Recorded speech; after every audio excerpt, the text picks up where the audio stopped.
আজকে একটা বিষয় জেনে অনেক পরিমাণ খারাপ লাগছে, সেটা হলো যে আমার নামে যে সকল ফেক পেজ গুলা খোলা আছে, একটা আপু হচ্ছে প্রমোশনের জন্য নক করছে, তার কাছে টাকা পর্যন্ত চায়া ফেলছে।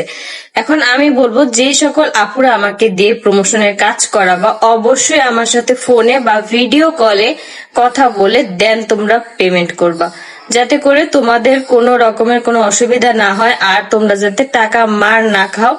এই জন্য আমি তোমাদেরকে সবসময় বলে দেবো, এই পর্যন্ত আমি যত আপুদের কাজ নেই বা যার সাথেই কথা বলি না কেন, আমি কিন্তু ফোনে কথা বলে থাকি। তোমাদের যদি অনেক পরিমাণ ডাউট থাকে তাহলে তোমরা অবশ্যই ভিডিও কলে কথা বলে দেন তোমরা পেমেন্ট করবা, অন্যথায় কিন্তু আমি কোনোভাবেই দায়ী থাকবো না। কারণ আমার নামে অনেক ফেক পেজ আছে যেগুলোতে ফলোয়ার অনেক বেশি, তারা কিন্তু এই কাজটা করে থাকে। তো আখির নামে অসংখ্য ফেক পেজ খোলা হয়েছে, আর এই ফেক পেজগুলো বিভিন্ন মানুষের কাছ থেকে টাকা হাতিয়ে নিচ্ছে। যারা আখির কাছে প্রমোশনের কাজ দেওয়ার জন্য নক করছে তাদের কাছে ফোন করে টাকা চাচ্ছে। তো ভিউয়ার্স, এই কথাগুলো এবার লাইভে এসে ক্লিয়ার করলো আখি। এমনকি আখি এটাও জানিয়েছে যে এই সকল পেজ থেকে আপনারা দূরে থাকবেন। আখিকে কোনো প্রমোশনের কাজ দিতে চাইলে অবশ্যই আখির সাথে ফোন করে কথা বলে কন্টাক্ট করে তারপরে তাকে প্রমোশনের কাজ দিবেন।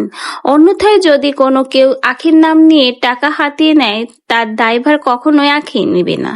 তো ভিউয়ার্স, ভাবুন, একটা মেয়ে সামনের দিকে এগিয়ে যাচ্ছে, প্রমোশনের কাজ করে খাচ্ছে, সেটাও কিছু কিছু মানুষের সহ্য হচ্ছে না।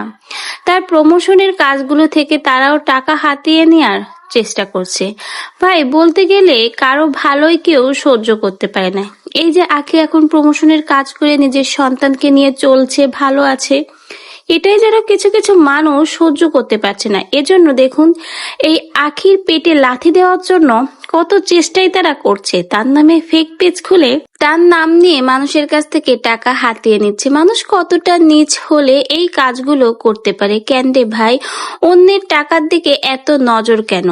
অন্যের ভালো কেন আপনাদের সহ্য হয় না? সে তো তার নিজের ছেলেটাকে নিয়ে কোনোভাবে নিজে ইনকাম করে খেয়ে বাচ্ছে, কেন তার সেই ইনকামের উপর এভাবে হুমড়ি খেয়ে পড়তে হবে? মানুষ কখনোই আরেকজন মানুষের ভালো দেখতে পারে না, এটাই হচ্ছে সমস্যা। তো ভিউয়ার্স, আখির নামে যারা এই কাজগুলো করছে আসলে কিন্তু অত্যন্ত খারাপ কাজ করছে। এভাবে একটা মেয়ের ইনকামে এরকম হাতাহাতি করার প্রয়োজনই হয় না। যেখানে সে তার শ্বশুর বাড়ি বলুন, তার স্বামী বলুন, কারো কাছ থেকে কোনো সাপোর্ট পাচ্ছে না ছেলের খরচের টাকা, সেখানে সে নিজে কিছু করে খাচ্ছে, সেই ইনকামের উপরেও আপনাদের কুনজর পড়ছে। কতটা নিকৃষ্ট হলে আপনারা এই কাজগুলো করতে পারেন? একবার তো নিজেদের দিকে তাকিয়ে দেখুন, যে কাজগুলো আপনারা করছেন আদেও কি সেই কাজগুলো আপনারা ভালো করছেন? এভাবে একজন মানুষের আয় রোজগারের উপরে হাত দিচ্ছেন।